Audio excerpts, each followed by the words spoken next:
Okay, so it's the fourth GameCube game I'm looking at in my marathon, and it's Wario World, released in 2003, developed by Treasure and published by Nintendo. So Wario World was made by Treasure, who has made some excellent top-down shooters like Ikaruga and a bunch of others that I don't remember. And they made this Wario game. Wario hadn't really had any other games at the time. The only one that was really truly super popular was the GBA Mega Micro games, which is my favorite GBA game. There were the Wario Land games, but I'm not sure they were really super popular.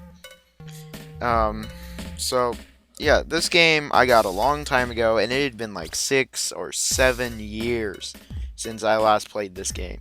It had been that long. And as a kid, I remember some relatively okay things about it. So Wario World is about Wario. He's super rich. He has a gold mansion at the beginning of the game. It is told in text that there is an evil gem that will mess with people and imprison little creatures, or whatever they're called, and it was put away forever to prevent this. And Wario stole the gem. So Wario's rich, and the gem shows up and then turns all of Wario's stuff into enemies in world, basically. It's up to Wario to defeat the gem and get his money back. And you do just that, and then go to the gem and finish everything and defeat the gem. And Wario's rich again in the end. The story is more basic than even a Mario game, like for real. Like, this game has basically no plot, because the intro cutscene is just a thing of text. You might as well forget there is a story. And there's no ending, really. Like, there's an ending, but it's really just not that great at all, to be honest. I mean, you might as well just forget, and there's no really dying of the gem. But nobody plays these games for stories, so it's okay, I guess. So Wario World is a 3D platformer, sort of. Wario can move in a 3D dimensional plane, but really a lot of this game is actually like a 2.5D game, and the camera really isn't 3-dimensional. Wario does not control like Mario, so you can't think this plays like Super Mario Sunshine or something. Wario moves at a decent speed. He can jump once, he can do punches, and he can ground pound. Now that's the basics.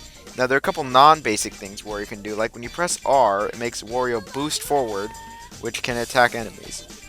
And you can press A after, well, to do like a long jump kind of, but I really use this. Then there is a bunch of attacks Wario can do. When you press B on a super strong enemy or statue, and the enemy has to have stars above their head, Wario will pick it up. You can spin the analog stick to spin the enemy, which can be used to activate stuff. After about, in the corner it shows you how many spins, after about 6 spins you won't need to spin it anymore. You can throw the enemy and it goes flying, or statue. And finally you can do a spinning pile driver.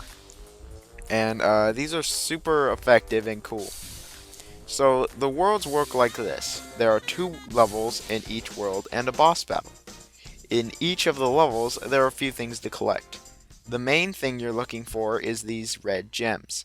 There are 8 in each level, and you need so many to finish the level. Now to get these gems, you have to look for a trapdoor that can be ground pounded, or in many cases requiring you to pile drive an enemy through. Once you go down the trapdoor, if there is an X, you ground pound it, and then you'll be in a little room, and you have to solve a little puzzle of a sort. Some of these can be so simple a baby could figure it out, and some of them to this day even stump me. If you have to pile drive your way to get in, then this game pulls a Super Mario Sunshine, and you go to this like other world and you have to get to the end. These are much harder because it's platforming and the camera's not really that movable, and they're just harder because it's not a puzzle. These 2 methods are the only way to get the red gems. Red gems are actually the only thing you need to beat the game. Another thing to collect is these Wario heads. They kind of look like bumblebee things from a distance. They are parts for a Wario statue. These are found mostly in the areas where you get a gem, but there are some in the main world. Completing a Wario statue gets you half a new heart piece, sort of like Zelda, only much easier. Then in the levels, and occasionally in the areas with the gems, are boxes that hop.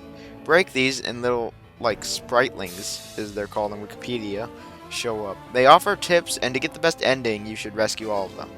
There are 5 per level. Lastly, there are these switches you push. Now, it really depends on the color of the switch.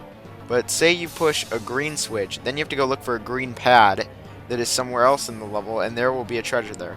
These treasures are not really necessary and only for 100% completion, but you can trade them over to WarioWare on the GBA via link cable, and I don't have either of those. Or actually any of those three things. I was playing on an emulator. So me myself, I didn't collect like any of them. Now that you know what you will be getting in this game, how are the levels made?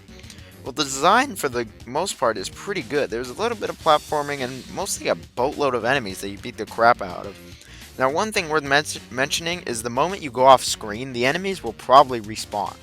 But you can just run right past them. You don't even have to fight them. A good amount of times I just ran right past them. The levels aren't really long or challenging, but you're looking for a bunch of things that makes them long. Like, just the amount of exploration and searching makes them longer. Now, at the end of every level is a mini-boss. These mini-bosses are a joke. They are all super duper easy with one exception. This incredibly WTF boss that is just, how do I put this, like, Jap. There's no other way of putting it. It's just that weird. I mean, I don't know what the hell anyone was thinking when they thought of this. Anyway, after beating the first two levels, you go to a boss level. This is like a own separate door in the main world. These bosses are just like the mini-bosses, a joke. They are pitifully easy, all of them. They are all pretty unique and really cool looking, but they are all defeated exactly the same way, minus one boss, and that easily makes it the best boss in the game. When you fight this guy on lava, like this pig thingy with big legs, or I don't even know what this guy is, but he's like the best boss because he's different. In fact, this whole game can be pretty easy minus the final level. Losing all your hearts gets you a game over, but you pay like 100 to 800 coins to come back, so it doesn't even matter. And you respawn right there. There's no checkpoints or anything right there at that moment. So, like, yeah, like, say you die halfway through a boss battle, which won't happen, except maybe with the final boss, because if you're rushing it, then he'll still have all the same hearts he had. He's not going to regain them all. Falling in a pit, though, sends you to this underground area where you have to find the spring by breaking boxes, and there are these ghosts trying to take your coins. These sections are really lame and can be very tedious and very annoying. So in Wario World, there is actually 4 worlds, and each world has 2 levels and a boss level. And by my calculations, that makes 8 levels and 4 boss levels, plus a final boss. It's pitiful. These worlds are all very different. There's simple forest, to sewers, to haunted mansions, a circus, and a pyramid at the end. Now, there may only be like 8 levels, but each level is around 20 to 45 minutes if you're looking for a majority of the collectibles. So with all that together, though, the game is pretty short. The game's like a 4 to 6 hour long game, and as a kid, that's actually the main thing I remember Wario World, is that I beat it in a weekend, and it wasn't very long. And if anyone asked me about it, that's probably the first thing I would say. I mean, I would just say it's one of those weekend games. I mean, I remember over the last, I don't know how many years I've had that game, but over the last good amount of time in my life that I've had the game, I have just said the game is short. Now with this, with this day and age, though, I'm not really going to dock the game for being that length. If it was a brand new game, I probably would, because the game has no replayability, like, at all. Unless, like, you want to go find everything, that may take you, like, 8-10 hours at the most. I mean, like, if it was, say, a brand new game, I would dock the game, but since this game came out in 2003, I'm not going to dock it. Because that just doesn't seem right, because the game came out over 10 years ago. Now, once you've finished all the levels, you walk to the end of the hub and fight the gem. Now, let me say the gem may be, it may be the most pitiful boss in the game.